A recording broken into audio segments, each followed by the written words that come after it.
Video ini bukan dari manga ya cuy. Soalnya cerita di dalam manganya sudah mentok sampai cerita kemarin saja. Jadi selanjutnya kita bakal lanjut bahas menggunakan cerita dari novel. Namun sebelum mulai, mari kita disclaimer dulu. Pertama, cerita yang akan kami bahas sekarang adalah isi dari volume kelima. Di dalam satu volume novel biasanya ada lebih dari 14 chapter. Dan setiap chapter rata-rata terdiri dari lebih dari 30 halaman. Nah, untuk video pertama ini, isinya adalah rangkuman cerita mulai dari halaman 1 sampai halaman 30. Supaya cepat dan nggak bikin pusing, isi cerita akan kami padatkan jadi format video maksimal 20 menit untuk setiap satu chapter. Jadi, sebelum ada komentar nggak jelas yang bilang ceritanya bertele-tele, dari awal sudah kami sampaikan. Kami jamin 1.000.000% cerita ini sudah dirangkum sepadat dan sesingkat mungkin. Kalau mau baca sendiri, silakan mampir ke situs favorit kalian. Dan kalau kalian baca langsung, satu volume itu totalnya sekitar 300 halaman. Nah, karena sudah kami jelasin dari awal, pilihan balik lagi ke kalian. Kalau mau tetap nonton lanjutan ceritanya, silakan nikmati dan tonton video ini sambil tiduran, makan, atau bahkan sambil kerja. Tapi kalau kalian nggak suka spoiler cerita dari novel, kami sarankan tunggu saja sampai animenya rilis lagi di season kedua. Oh iya, disclaimer terakhir nih. Karena cerita ini dari novel, sudah jelas isinya berbentuk kata-kata saja. Jadi, jangan heran kalau ilustrasinya nggak ada, atau bahkan cuma sedikit. Sebagai gantinya, kalau banyak yang tertarik, kami bakal bikin ilustrasi custom dengan style kami sendiri. Mirip seperti video pembahasan cerita arwah berduka. So, tanpa berlama-lama lagi, mari kita langsung masuk ke topik pembahasan utamanya. Bab 1, berjudul Settling Account. Negara suci Lenea adalah kerajaan suci baru yang didirikan oleh dua orang suci yang memisahkan provinsi selatan secara paksa dari kerajaan suci Qualia. Ketenangan yang dulu menjadi ciri wilayah itu kini tergantikan oleh hiruk-pikuk yang biasanya tidak disukai negara religius. Perubahan ini bisa dianggap sebagai reformasi alami saat mendirikan negara baru. Tetapi, bagi mereka yang mengenal provinsi selatan Qualia sebelumnya, pemandangan ini sungguh mengejutkan. Seorang pria, mantan penduduk daerah ini, terpaku melihat perubahan besar setelah sekian lama pergi. Ia mengenakan baju zirah putih bersih seorang paladin dengan pedang suci di pinggangnya. "Wah, halo orang asing. Lama tak kelihatan, kupikir aku lihat hantu," seru sebuah suara ramah. Pria itu menoleh dan mendapati Mabel, pemilik apotek yang telah dikenalnya sejak kecil. Mereka bercakap-cakap di tengah jalan ramai, saling bertukar kabar. Mabel menegurnya karena lama tidak muncul, sementara sang paladin yang terbiasa berbicara santai meski jabatannya terhormat, balik bertanya tentang perubahan besar di wilayah itu. Mabel lalu menjelaskan bahwa wilayah tersebut kini memang menjadi negara baru, negara suci Lenea. Sang paladin terkejut mendengar semua yang terjadi selama ia pergi, termasuk kekacauan besar yang melanda. Meski Mabel menggoda dan menegurnya, ia menjawab dengan santai bahwa semua ini adalah bagian dari rencana dewa. Orang-orang mulai berkumpul, menunjukkan rasa hormat dan kerinduan pada sang paladin yang telah lama menghilang. Mabel pun tersenyum lega melihatnya kembali dengan selamat, merasa dewa belum meninggalkan mereka. Di tengah riuh sorak penduduk kota yang memenuhi jalanan, Hai Paladin Verdel melangkah pulang dengan senyum lebar. "Selamat datang kembali. Kebanggaan kami, Hai Paladin Verdel," seru mereka. Ia menjawab sambil menggaruk kepala. "Aku pulang." Nada suaranya sederhana, namun jelas membawa rasa rindu akan rumah. Siang hari itu, Verdel tiba di bekas markas Paladin Provinsi Selatan, yang letaknya hanya beberapa meter saja dari katedral. Bangunan utilitarian yang dulu sederhana kini dipenuhi hiruk-pikuk. Para Paladin berlalu lalang berdampingan dengan orang-orang berpakaian layaknya pengusaha. Ruang makan yang dulunya tempat santai kini berubah jadi seperti kantor dagang besar. Menara dokumen menumpuk di setiap meja. Ia bahkan sempat melihat seorang pendeta yang ia kenal. Wajah pucat dan mata kosong seperti mayat hidup, sibuk memilah dokumen. Belum sempat ia menghampiri, seorang prajurit muda berlari tergesa sambil berteriak, "Ada keributan mabuk di jalan." Seorang paladin yang sedang tidur siang pun sontak melesat keluar seperti dikejar anjing liar. Verdel hanya bisa mengernyit melihat suasana seperti pasukan yang bersiap perang. Ia memilih melangkah menuju kursi favoritnya, menghindari menghalangi siapapun. Namun di sana ia mendapati Paladin Thomas, berbadan besar, berambut sangat pendek, terkulai letih di balik tumpukan kertas.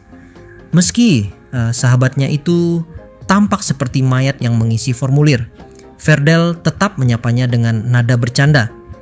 Thomas, meski awalnya mengeluh belum tidur berhari-hari, langsung bangkit dengan semangat begitu mengenali Verdel.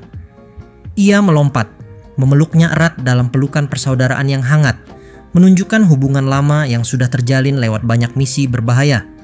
Namun Verdel cepat-cepat melepaskan diri, mengajaknya bicara di tempat yang lebih pribadi. Mereka keluar dari keramaian markas dan berjalan menuju sebuah rumah reot di pinggiran kota. Rumah itu kecil, penuh debu, dan jelas telah lama ditinggalkan. Bagi Thomas, ini hanyalah salah satu bukti anehnya Verdel yang selalu menemukan tempat-tempat tak layak bagi seorang paladin. Di dalam, Thomas mulai menceritakan perubahan besar di wilayah itu. Divine Nation of Lenea kini berdiri di bawah pimpinan Senso Alina, yang berhasil memulihkan senyum rakyat dan menghukum rohaniwan korup.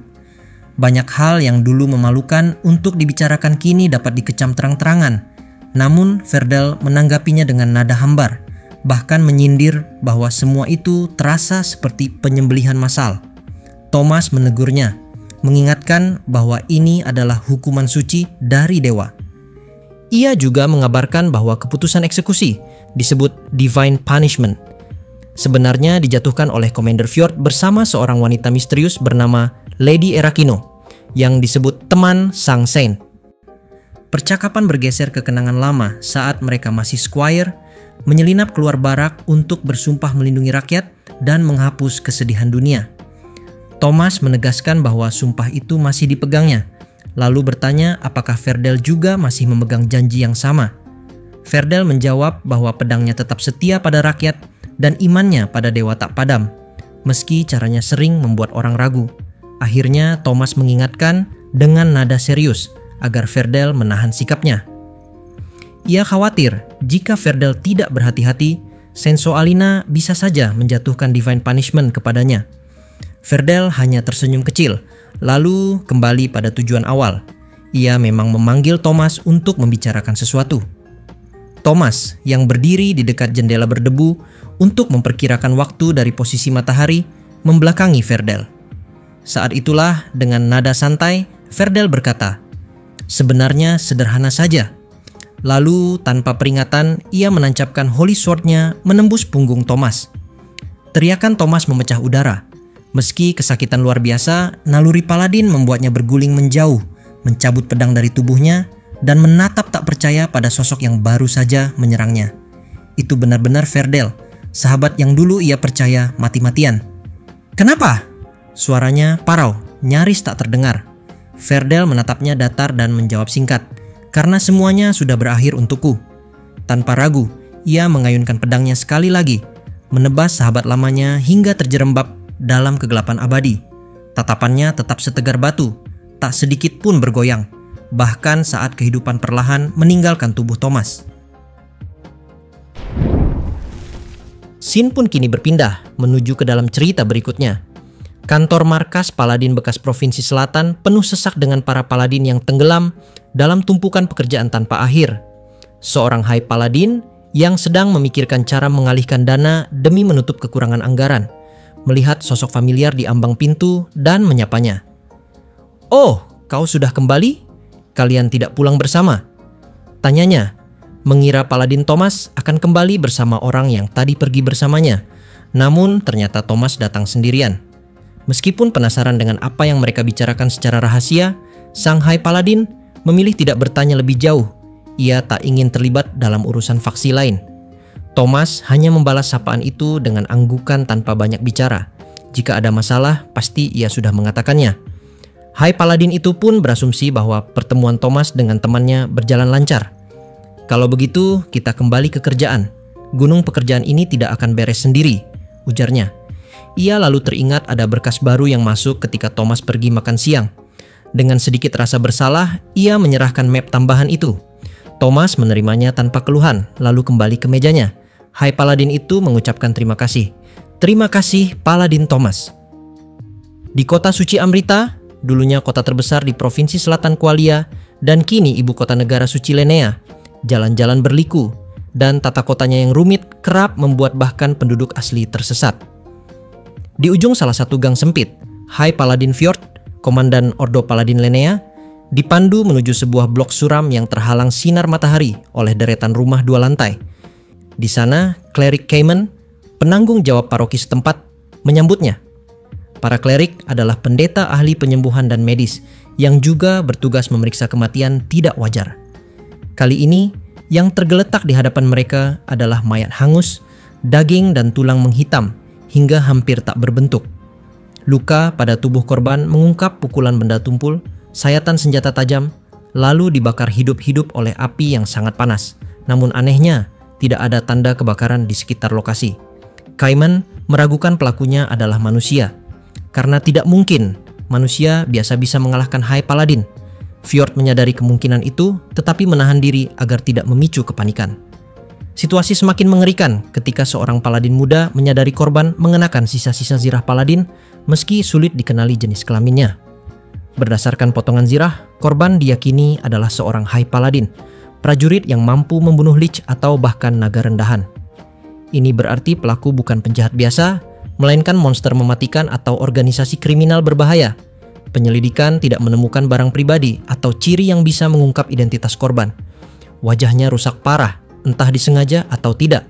Fjord memerintahkan jenazah dibawa ke kamar mayat untuk autopsi lanjutan dan melaporkan setiap temuan sekecil apapun langsung kepadanya. Dalam hati, ia diliputi kekhawatiran akan kemungkinan terburuk. Roh pendendam, iblis tak dikenal, pembunuh bayaran dari negeri asing, atau ancaman lain yang dapat mengguncang stabilitas Lenea yang rapuh. Dengan beban pikiran itu, Fjord bergegas ke katedral untuk melapor kepada para saint. Singkat cerita, sehari setelah autopsi awal korban, Fjord, komandan Order of Paladins Lenea, mendapat kesempatan langka untuk bertemu para saint, meski mereka sedang sangat sibuk mengurus pemerintahan, menjalankan ritual agama, dan bernegosiasi dengan politisi maupun pihak berpengaruh lainnya. Hanya Veld Saint Ven yang bisa meluangkan waktu.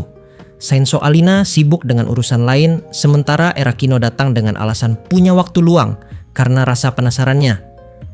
Fjord merasa lega Erakino hadir, sebab meski sifatnya aneh, kemampuan dan intuisi Erakino seringkali melebihi Paladin sendiri, dan bantuan darinya telah menyingkap banyak kasus ketidakadilan. Sayangnya, kali ini kemampuannya tak bisa membalikkan kejadian yang sudah terjadi. Erakino dengan terkejut menanggapi laporan Fjord bahwa seorang paladin telah dibunuh. Pelaku belum diketahui, namun diyakini masih berada di dalam kota suci. Fjord memutuskan untuk memperketat keamanan bagi para saint, menugaskan lebih banyak paladin untuk menjaga Vene, Soalina, dan Erakino. Ia menegaskan bahwa ini bukan permintaan, melainkan perintah, karena keselamatan para saint adalah pondasi kelangsungan negara baru Lenea. Vene menerima keputusan itu, menyatakan bahwa ia lebih khawatir terhadap beban tambahan pada para paladin daripada ketidaknyamanan pribadi. Fjord meyakinkan bahwa Order of Paladins sanggup menanggungnya. Tugas mereka memang untuk melindungi yang harus dilindungi. Vene kemudian bertanya siapa korban, agar ia bisa mengirimkan surat belasungkawa kepada keluarganya. Namun Fjord mengungkapkan bahwa identitas korban belum diketahui, walaupun jelas ia seorang paladin. Penyebabnya adalah kekacauan koordinasi internal. Para paladin sedang menjalankan misi di berbagai wilayah, beberapa di luar negeri, dan sulit dihubungi. Situasi ini adalah akibat langsung dari pembersihan besar-besaran terhadap korupsi di gereja, yang menghapus hampir semua pegawai administratif berpengalaman. Para paladin terpaksa mengurus pekerjaan kantor di samping tugas tempur, sehingga tugas utama seperti patroli dan pengamanan wilayah menjadi terbengkalai. Selain itu, negara baru Lenea terlalu ambisius ingin menciptakan sistem pemerintahan sempurna sejak awal, tanpa mempertimbangkan kekacauan transisi. Akibatnya, prosedur, jalur komunikasi, dan pembagian wewenang menjadi kacau. Vene menyadari bahwa pembunuh mungkin memanfaatkan kekacauan ini, sehingga kejahatannya sulit diungkap. Erakino menawarkan solusi instan, menggunakan kemampuan Game Master miliknya, sebuah kekuatan luar biasa yang mampu memaksa hasil sesuai keinginan mereka. Kemampuan ini sebelumnya telah membantu mendirikan Lenea dan mengatasi berbagai krisis, Namun Fjord menolak tegas. Baginya, setiap paladin adalah saudara seiman yang telah bersumpah di hadapan Dewa Arlos. Pembunuhan ini adalah penistaan terhadap dewa dan penghinaan terhadap kehormatan order. Sebagai pedang dewa dan perisai rakyat, mereka harus mengungkap pelaku dengan kekuatan mereka sendiri, tanpa mengandalkan kekuatan eksternal, demi membalas kematian rekannya. Fjord menunduk memberi hormat, sesuatu yang jarang dilakukan oleh pemimpin sepertinya, memohon agar keputusannya dihormati. Fenne dan Erakino akhirnya setuju di hadapan Fjord, meski Erakino ragu akan kemampuan Paladin menyelesaikan kasus tanpa petunjuk yang jelas. Setelah Fjord pergi, Fenne mengubah sikap. Ia meminta Erakino untuk tetap menggunakan kekuatan Game Master secara diam-diam. Alasannya sederhana, terlalu berbahaya membiarkan misteri ini tanpa jawaban. Apalagi nyawa Sensualina dan banyak orang bisa terancam. Erakino awalnya menolak, merasa itu akan mengkhianati kepercayaan Fjord, namun Game Master sendiri setuju dengan Fenne. Terdesak, Erakino akhirnya setuju, meyakinkan diri bahwa semua ini demi kebaikan bersama. Erakino memanggil kekuatan Game Master untuk mengungkap pelaku. Hasilnya, identitas pelaku tidak diketahui. Tidak percaya, ia mencoba mencari tahu identitas korban. Hasilnya sama, tidak diketahui. Kemampuan Game Master yang seharusnya absolut dan tak pernah gagal, kali ini menemui batas yang tak terduga. Ini mengisyaratkan bahwa mereka sedang berhadapan dengan kekuatan atau entitas misterius yang bahkan kekuatan setara dewa pun tidak bisa tembus. Fenne dan Erakino terdiam, menyadari bahwa bahaya besar mungkin sudah berada di depan pintu Lenea tanpa seorang pun tahu siapa musuh ataupun korban yang sesungguhnya. Nah, sampai sini. Itu semua adalah rangkuman lengkap dari chapter 1 cuy. Gue udah usaha buat bikin sepadat mungkin. Dari 30 halaman lebih, cuma jadi 2300 kata. Gimana? Masih mau lanjut atau cukup? Kalau masih mau lanjut, kita upload lagi secepatnya besok. Kesimpulan isi dari video pertama. Bagian ini cuman buat yang suka spoiler. Kalau nggak suka bisa skip dan tunggu sampai ceritanya diungkap oleh Raja Takuto. Gampangnya begini cuy. Takuto adalah player dari game strategi. Udah jelas, cara dia buat ngalahin negara lain adalah dengan bermain atau bertarung menggunakan strategi juga. Berikut ini adalah penjelasan kejadian pada video hari ini. Pertama, ingat kan? Ferdel aslinya udah mati sejak lama? Dia mati ketika bertarung melawan Atu. Tapi pertanyaannya, kenapa Ferdel hidup lagi? Jawabannya simple. Takuto menyamar menjadi Ferdel. Kedua, tadi di dalam video sempat dijelaskan bahwa orang yang telah dibunuh oleh Ferdel adalah Thomas. Lalu, jika Thomas sudah mati, kenapa yang pulang ke markas justru adalah Thomas, bukan Ferdel? Jawabannya juga gampang. Takuto nyamar jadi Ferdel, lalu Ferdel pi bunuh Thomas. Setelah Thomas mati, Takuto berubah jadi Thomas dan menukar mayat Thomas yang asli menjadi mayat Ferdel. Tujuannya apa? Tujuannya adalah untuk mengacaukan sistem dari permainan tabletop RPG milik Erakino. Ingat lagi cuy, Takuto adalah player genius yang doyan teka-teki. Jadi di awal pertarungan ini, dia bakal nyebar jebakan dan teka-teki di mana-mana supaya Takuto bisa menarik keluar player asli dari Erakino, bukan sekadar avatarnya saja. Gitu cuy, anime ini penuh teka-teki dan bikin mikir keras, mirip kayak No Game No Life, tapi versi fantasi isekai.